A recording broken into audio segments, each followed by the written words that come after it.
Hi, everyone. Very glad to be here. I'm Amir, the CEO and co-founder at Sensor. Sensor is an AI ops company bridging together advanced observability elements using idps and machine learning stacks, which uses data in order to look for deficiencies and service degradation. What we came to speak about here today is essentially a very interesting concept of bridging the gap, both technically, but also from an operational point of view, and how to utilize the advances in the forms of the use of an internal developer portal, and how essentially use the real-time topology or the dynamics of the environment as a connective tissue between the platform engineering part and the DevOps and SREs part. So going through the journey that we will cover today, we will speak about an IDP in general and what's missing from the IDP. We'll verify that it's not the first use case that suffered from the exact same phenomena and what we can learn from cybersecurity in that aspect. We'll go in deep dive at how real-time topology could be used as a shared language of how to bridge between the IDP operation on what I want to do, what is the configuration or the configure state of the services or system, and how to correlate and bridge that with the runtime topology. And that is an important part of essentially connecting between these two worlds. We'll speak about what you can do with a closed loop mechanism, what's happened if you force feed data from the observability mechanism, the real-time topology back into the IDP. And we'll cover or we'll finish this session with a little bit of pointers about how to get started, which are the most important parts to pay attention to. So hope you'll enjoy it, and let's start. IDPs or internal developer portals, as being your businesses, are very incredible tools for bridging between the development parts and the DevOps part. Essentially, the ability for an organization to create both the schema, but also the rules of what is going to be run into production, what type of artifacts need to be collected about them, configured about them, and expose that to the developers as means to save time for platform engineering teams and DevOps teams. But pay attention that they're very focused about what I'm trying to do, what I'm trying to achieve, what is the configuration state that I want to be applied in the production environment. And with that, we will see elements. In this case, we're looking at the Kubernetes environment, the Kubernetes topology, in which we have the physical resources like the nodes, and we have the logical resources like the Kubernetes clusters, the namespaces, the workloads, and the pods. And we can see the schema element on top of them, the elements which we're trying to bring into configuration by the IDP and all the way to the developer. But on their own, it's one half of the equation because they're sometimes missing or lacking in some critical context. And that context comes or stems from the difference between what's happening on design time to what will happen on the runtime environment. Resources will behave differently. It's not, if we're looking at a pod environment or a workload environment, of course, what I'm trying to do from configuration part, things like allocate or request and limit their elements or artifacts which I'm configuring, but the behavior in the runtime is going to be different. To be different because the node has different resources to give, and so on and so forth. The interaction between the different elements are also sometimes hard to encompass. If you're looking at things like APIs, which are crucial for the interaction between the element, there are parts which are much harder to model at a static environment towards what they're really doing in production and how they're manifesting themselves in production. Another good example would be the use of third parties. Sometimes it's very hard to conceptualize, even at the schema layer. I'm using a certain third-party service, which is an important part of the service that I'm trying to deploy. How am I learning about that exposure? I'm learning about that dependencies, which are, of course, very important in the complete lifecycle or software lifecycle, deployment lifecycle that we're trying to achieve. And of course, runtime configuration. What eventually happened, what was allocated, what was configured on the different physical and logical layers, and misconfigs, of course, that some of them can happen only at runtime. For example, someone going through not the IDP or doing a configuration directly on the cloud environment could lead to a lot of interesting things with regard to what the IDP is seeing versus what is the real situation. The important part or the important aspect to understand here is that we're not the only domain which facing this exact same challenge. A very good analogy could be the world of cybersecurity. And more precisely, for taking the platform engineering and SRE as a comparison, the world between the application security, the AppSecOps, and the DevSecOps, the one which are responsible for what I'm doing from application security in production to the one who actually serve and maintain it on the runtime environment. And we could see that throughout the short history, but meaningful history of cybersecurity, that gap or bridging that gap between the static analysis and the runtime to create an environment which is tailored toward the shift left movement was an important part of making that a reality. Moving between the static catalog, in which the artifact would be things like vulnerabilities and OS components, the authentication and encryption, keys, configuration, the different frameworks, the secret, an analogy to an IDP, they will be part of the schema which I'm trying to config. But the runtime environment yields a lot of important dynamics in order to tie the knot between them. Elements which I'm trying to do in production would be, is something really deployed, where it is deployed. It is internet exposed in terms of the surface of attack.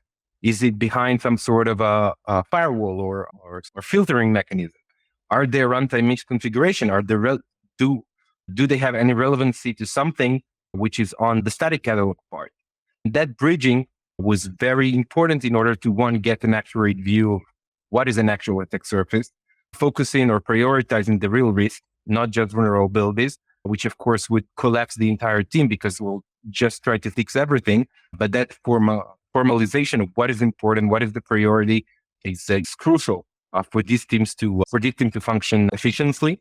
And of course, the embedding of policies and guardrail earlier on the SDLC, making sure that the things and the elements which I'm putting in the configuration time, which I'm putting in earlier stages of the software development, the software deployment pipeline, are going to really appear in the runtime environment, which is a very strong analogy to what's actually happening on an IDP world.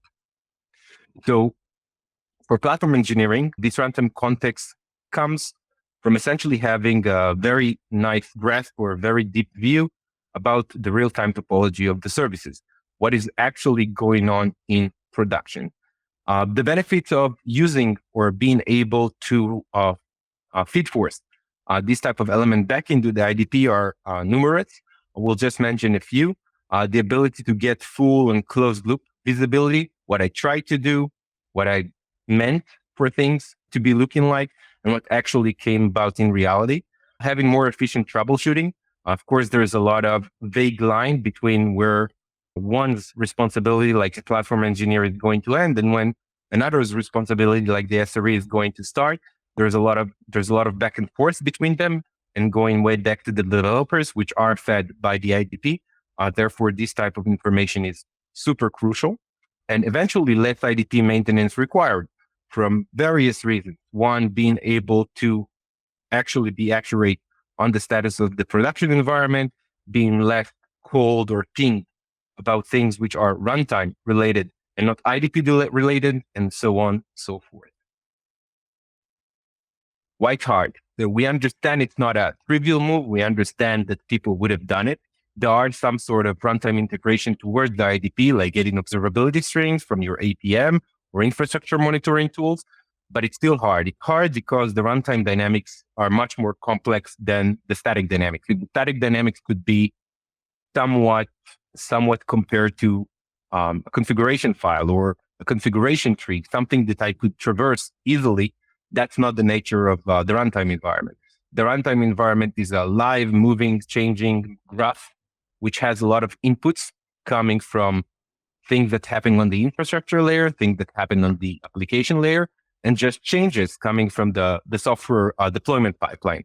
All of these together make these dynamics very active, very, very, very time sensitive.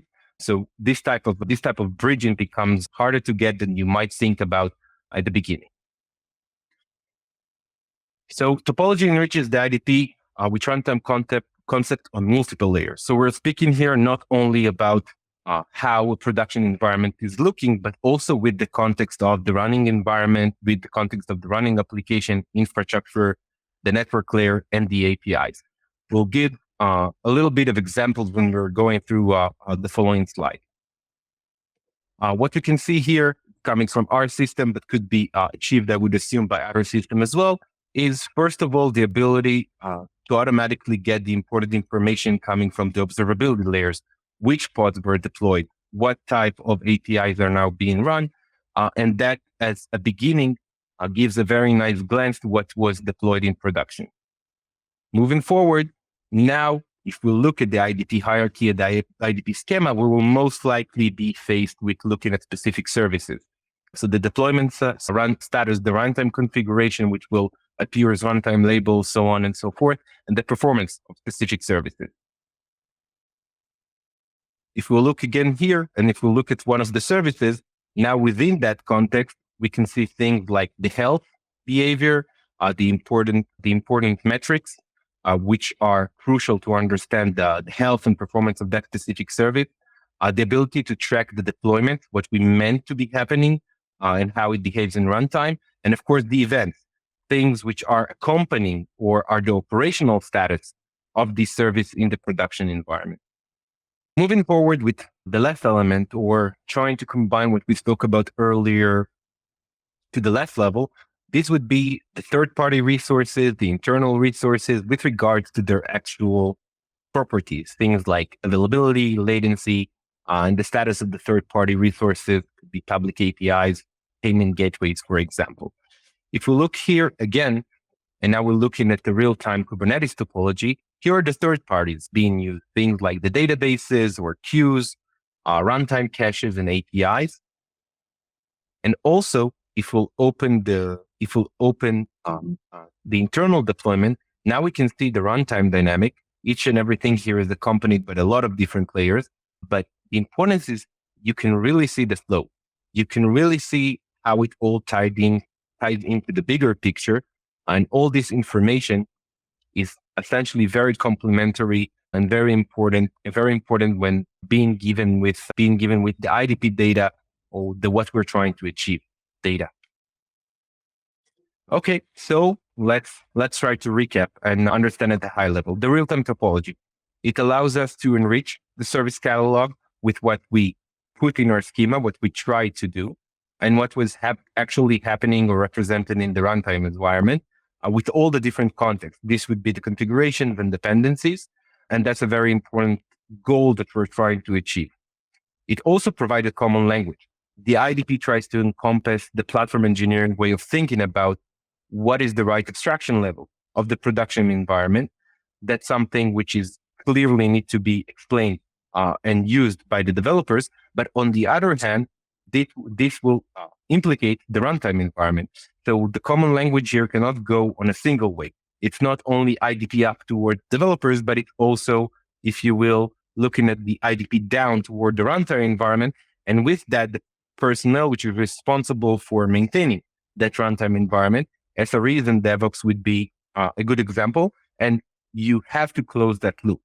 And if not, then an IDP as a function would be always a center of attention because you need to comply with both these layers in order for it to work in reality. It also furnishes very crucial context for decision making. If I'm looking at something at the IDP that would be exposed to my developers, that's not the only knowledge in the world, which is crucial in decision making throughout the software development lifecycle and the operational or maintenance lifecycle. There need to be more data there exposed to the developers and exposed to decision makers. So throughout things like issues occurring or maintenance or analyzing what should be done, the entirety of the needed information would be there for right decision making and to have a clear view of what's going on. So let's look at 3 real world use cases. Anticipating a reliability impact. One of the holy grails or the most wanted things to achieve is to understand when I'm going to do something, what is going to be the eventual implication, and how can I close that loop as fast as we can in order to verify that it's working indeed. And what we anticipated is the performance hit or as an implication on the runtime environment could be realized very early. Of course, with that, topology can enrich the tribal knowledge. That's what people are thinking, that's what people are knowing from past experience, what they already encountered with past incidents.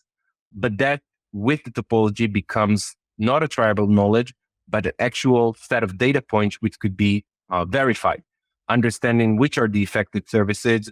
If there is a runtime implication, is there any implication on the service level objectives or the service level agreements, which I comply with to my user. And eventually it helps us answering real world important questions. Example, what does the service really cost from resource point of view? Where there are changes in the CPU consumption envelope, memory consumption envelope? What is eventually the spin-off cost of a service? The benefits are, of course, being able to define stronger guardrails within the IDP based on real world data, based on data-driven checklists, and not based only on what we call the tribal knowledge or based only on experience, which is, of course, bound to be broken. People are making a lot of software changes. People are making a lot of infrastructure changes, and new deployments will fail. Even existing deployments with updates will fail. And that is something which has to be as dynamic as the runtime environment. A real world example for something like that could be a service which is deployed in a high volume transaction environment. During peak hours, we would assume to see a lot of mechanism coming into play, things like auto scaling or being consuming of much more resources. And that often leads to incident by itself, incidents which are related to memory overload or any chain events like impacting downstream services, things like dashboards or front end or any transactional environment. So being able to foresee, do a loop back from the runtime environment toward what's being presented in the IDP can eventually, both in a real-time environment, give you the right data, but also as a process of improvement, allow that to be incorporated within the IDP. So the guardrails really identify and the guardrails really represent what's happening in the production environment, and they're therefore much more comforting or much more real to what should be the guardrail in the actual deployment. Another element is how we use that to verify deployments in real time. As we said, IDPs often offer a developer guardrail, things like limit on memory usage, CPU usage, latency budgets or bandwidth budget to ensure eventually the efficient running and reliable running of deployment. These are there to make sure that even a faulty deployment won't bring down the entire system, but it will be localized in a way so it doesn't affect the rest of the services. But these are really, in a lot of times, are set during development phase, and much more, sometimes they're based on assumptions or they're based on intuition, which is essentially the message that we're trying to convey here. This is a lot of time the source of many failures. This cannot be based on intuition, but has to be foreseen from the runtime environments, which will feedback, which will values, and pushed into the IDP or integrated into the IDP. So that represents what's really happening there. Could be two direction. It could be that I'm thinking something which is too low for the runtime environment. It could be too high for the runtime environment. And that would be another aspect of how efficient I want to be in the runtime environment. So Topology can provide this runtime monitoring of performance, of deviations from means or from any other metric. It could accelerate the remediation by having enough data for the developer who is now trying to understand what's going wrong, or the platform team which is trying to understand what's going on. And as we said, as the continuous process of improvement also allows these guardrails to go and eventually converge towards reality. And when that's something which becomes a continuous process on the platform engineering part, on the development parts, eventually create a better methodology to make sure that these things would run smoother and smoother. A real world example here, when a new service is consuming more resources, example here could be excessive CPU, but it could be memory or any other consumable resource. The real-time topology with regards to the metrics, with regards to the log, with regards to other evidences, can flag that immediately and can flag that with the context of who's speaking to who, or what's going on within the dynamics, which is a valuable and crucial pieces of information which are needed by the developers. Investigating and responding to issues. So we understand that IDPs support a lot of the time the notions of incident. They support a lot of the time the integration with observability tools, either on the infrastructure layer or the observability layers. They're supporting integration with third-party or higher layer incident management platforms. So the data is contextualized. The data is already meant to be there. The service catalog is a very valuable asset for root cause analysis. It's essentially the building blocks which I'm trying to look at, and the root cause or the source of an issue is going to be most likely something within the catalog. There are caveats to that. The example that we gave about third parties, but most likely if it's an issue, an internal issue, it's going to be an element which is part of the catalog. The problem or the element which is missing, it's only extending through, again, what I'm trying to configure. What is my schema? What I'm trying to orchestrate into the runtime environment. If we bring in the information from the runtime environment, now we have essentially the matching between the catalog and the runtime catalog, if you will. And those crosses between them are essentially a very important part in the root cause analysis or issue analysis that any engineering team is going to run through, essentially trying to mark off elements which are not relevant until they converge on the element which is faulty. So that is a very natural and native behavior for teams to act with. And the tools like the IDP has to support it and has to bring in the data in order to enable that. Real world example here, a team needs to identify whether a service which is now faulty, degrading towards the customer or towards the internal customer, is related to issues with third-party resource. That would be something which is really hard to do just based on orchestration or just based on the configuration part. We have to have more data in order to understand the health of that service, to understand the dynamic and use of that service with third-party or external dependencies. And that should be, again, presented towards the platform engineering team, towards the development, to understand not only where to look at, but to put a focus or to pinpoint the exact location of where it can start. And that's something which cannot be achieved just by looking at static schemas or just looking at the service catalog. It has to come from somewhere else, but it's very important to look at that with regards and with the context of the elements in the system. Common pitfalls and how to avoid them. The maintenance step. It's essentially true for a lot of things, but closing the loop between the service catalog and runtime is only a first step. Don't overlook the resourcing, or don't think it would be a minor or a very small engineering effort to keep it properly maintained, to audit it, to service it.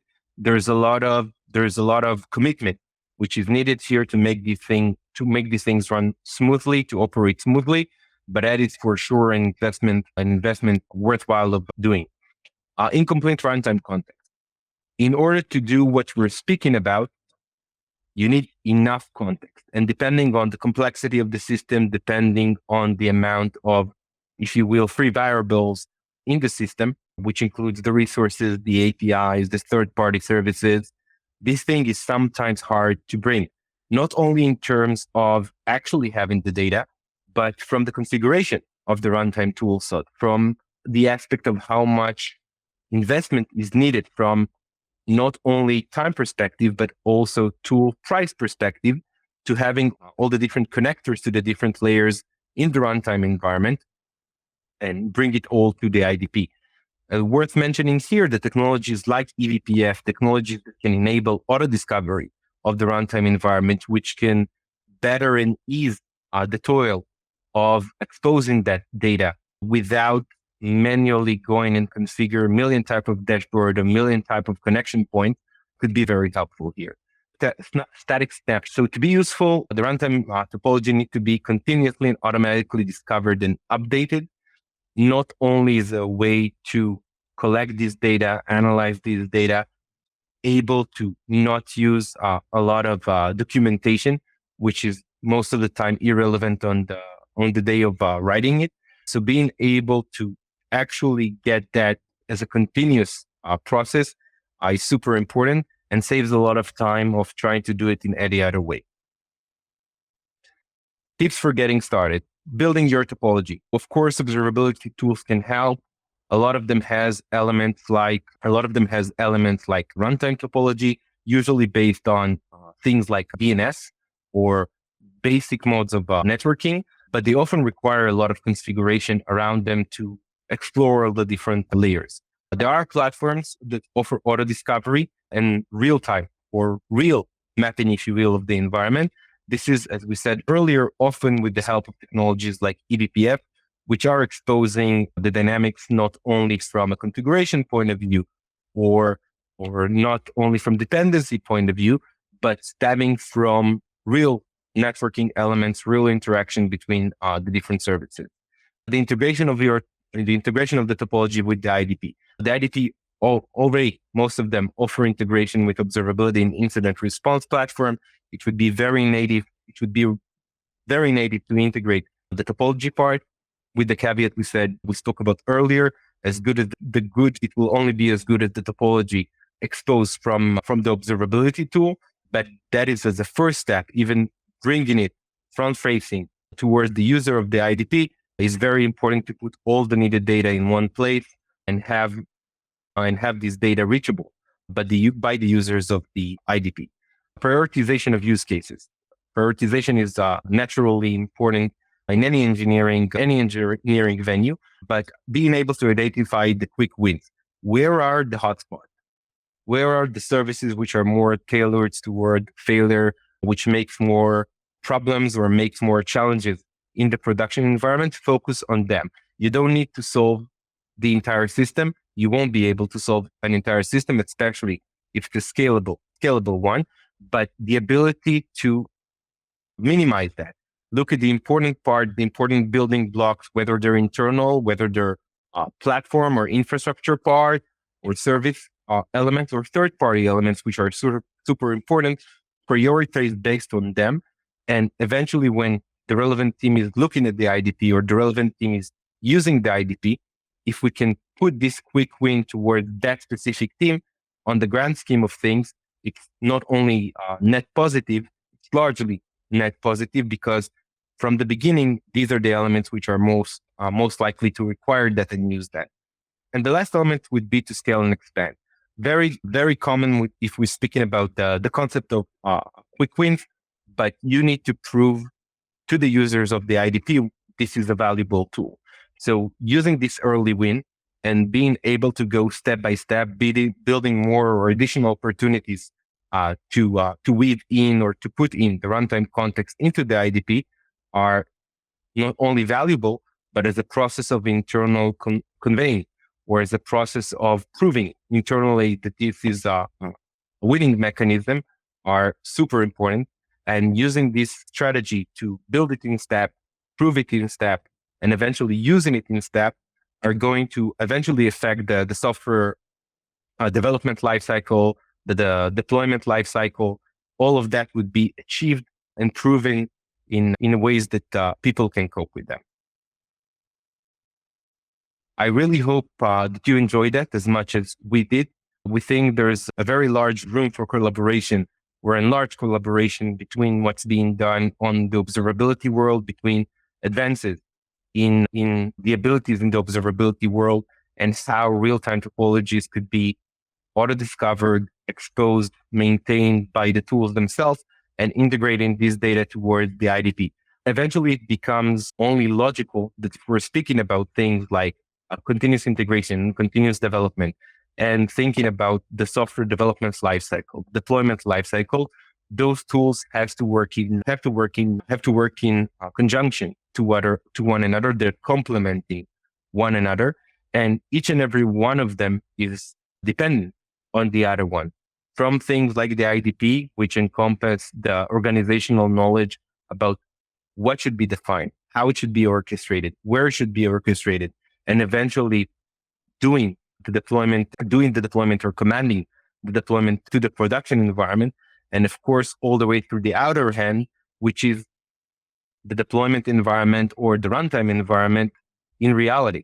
And those won't leave, two cannot live in void.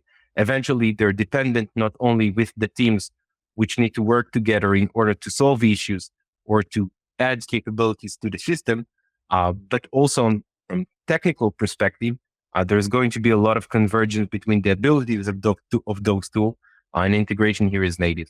I really hope that you enjoyed it. We will be happy to answer any question by email or by coming to us through the website.